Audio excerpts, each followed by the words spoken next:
Greetings, ladies and gentlemen, and welcome to this latest edition of Tales from Outer Space. And as always, I hope that you enjoy. Just a quick shout out to the T5 peeps: Bob the Dragon, Crab Lobster, Datamagnet, DuckMachine, Mezec, Try Again 95, Feudic Jarl, Astraya the Dreamer, Casper Arnholtz, Maxwell, Ithilia, Meridian 117, and Jordan Buxbaum.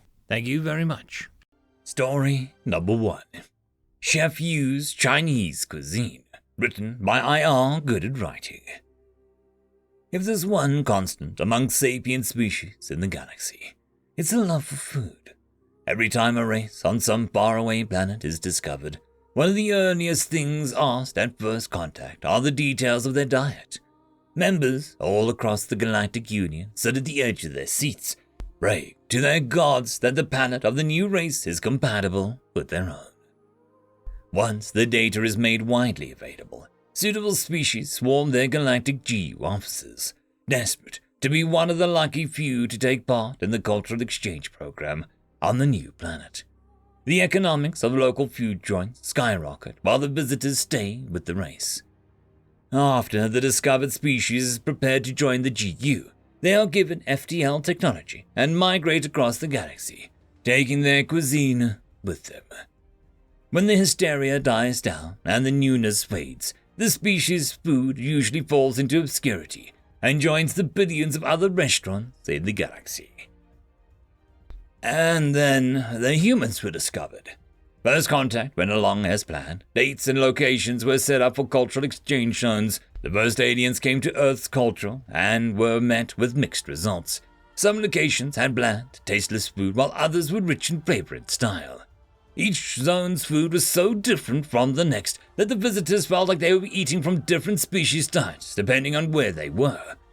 Visitors on Earth thought this diversity would be the highlight of first contact until a group of Iverans discovered a restaurant called Chef Yu's Chinese Cuisine.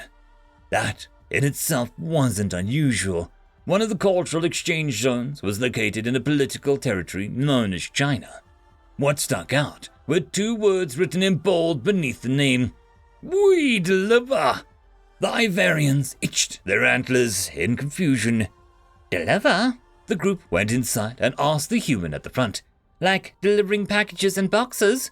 The human made a sound that registered in the translators as a laugh and gave them a menu. "When you guys get home, call the number at the front and tell us what you want to eat and where you're staying." Each Iovaran looked at each other in confusion, but pounded their fists against their chests in courtesy and left. Later that day, Broken Tooth, the elder Ivaran, hovered over the menu and a primitive communication device.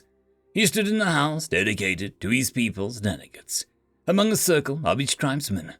Each one stared at the two objects with intensity, eager to unravel the mystery of "We deliver." Broken Tooth pressed a button combination that matched the numbers on the menu and brought the gadget to his ear.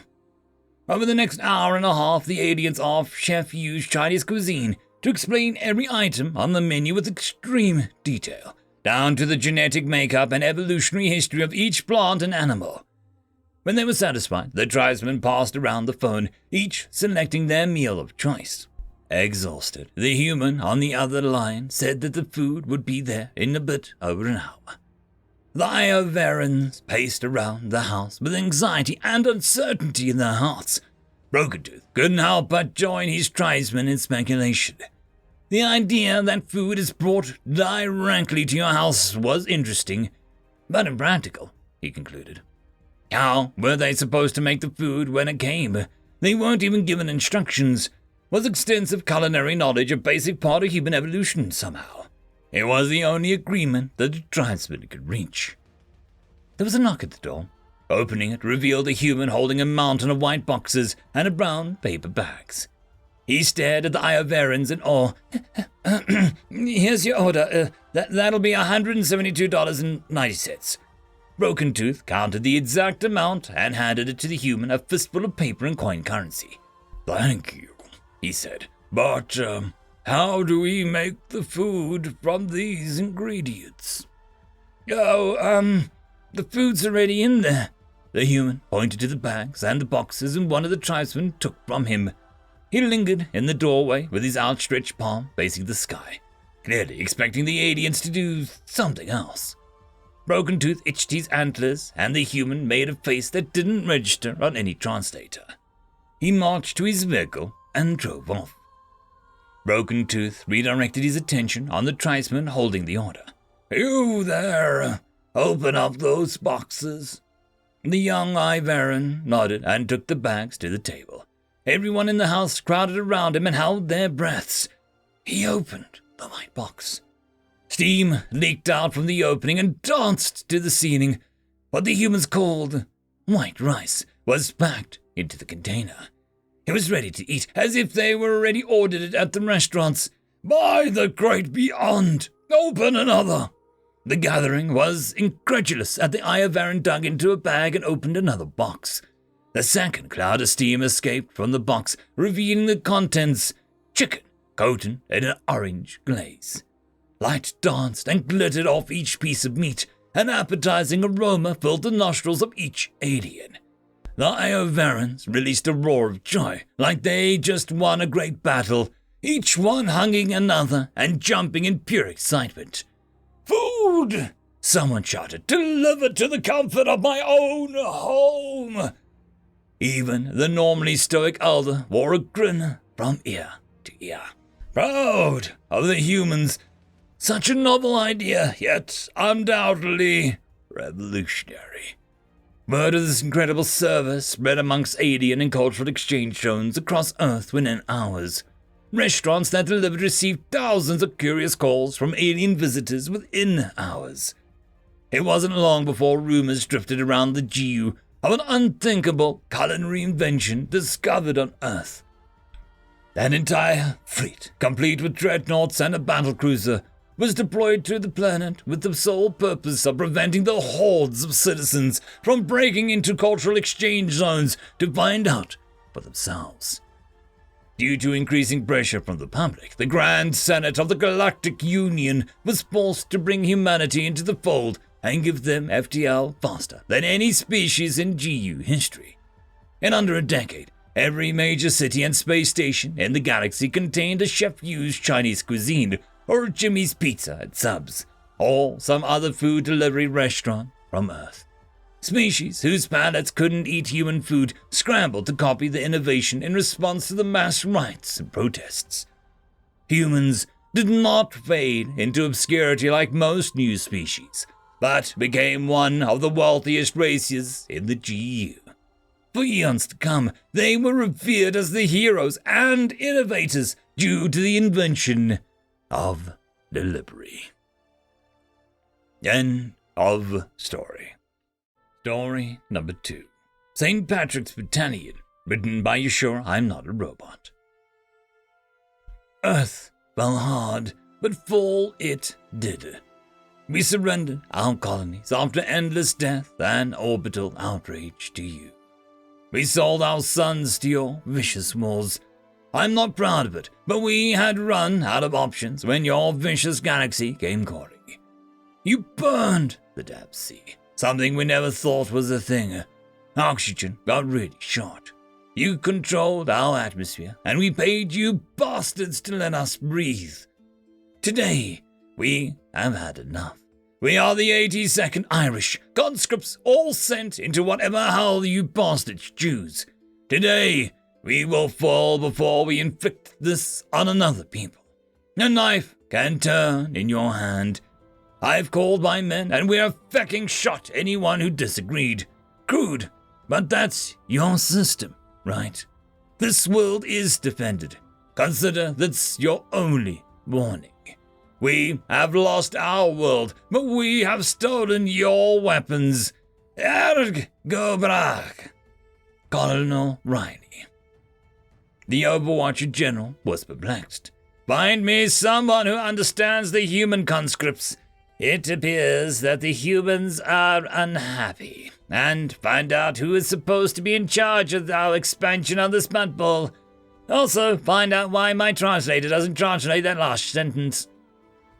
By the time the Galactic Supreme Forces on the ground had a chance to react, the Irishmen on the ground had breached every bunker, supported by the locals with modern weapons. It wasn't a massacre, but it was a lesson on how intel was supposed to work. A single squad had refused to stand a kill order, and now the whole army was in chaos. Get our droids down there, instruct them to kill everything. This cannot be allowed to stand. Riley stood proudly with his co-conspirator, a short, very local.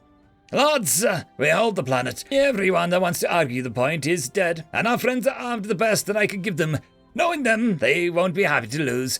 They will learn to make a point. None of us are getting out alive, since they have several thousand machines about to drop on us. Beckett, we came to kill someone, and these poor bastards never laid a hand on us. Kill anything that lands and keep the flag flying, boys. Someone has to know that we didn't sell out to these greedy, murderous bastards. Broadcast everything and paint this fucking planet green with engine oil. It wasn't a massacre, since it took 3 waves of droids to crush the rebel mess on the planet. Far too many creatures had disappeared with serious weapons, remaining a hidden threat for the future. The good news was that the rogue humans had been captured as they had attempted to regroup. Public execution was the obvious sentence, an appropriate demonstration of the power of the Empire. We hanged his men first, as he watched. He refused to concede his error. We hanged his friends, and he said nothing. Then we hanged him to utter silence from our men. This may have been a mistake. In the dull light of dawn, the locals carefully remembered their training, assembling the parts. The strangers had left them all their weapons, turning out their pockets before they could be taken. Today, they would show that their sacrifice was not worthless. He stood no more than 4 feet from hairy toe to helmeted head, but he called himself Riley. Ah! The men began feeding the troops of surprise, while the green banner flew behind him, carrying a simple message, "Eben go brah!" The explosions began immediately, mortars flying into the troops. We have lost the local space as the conscripts turn on us. The Empire has turned to dirt, and I don't understand why. We are still... The explosion ended his conversation forever. And that, my friends, concludes this video. I hope that you enjoyed. There are links down below, both to support this channel and for the author of this fiction. Anyways, I hope you all have a fantastic one, and I'll see you next time. Cheers.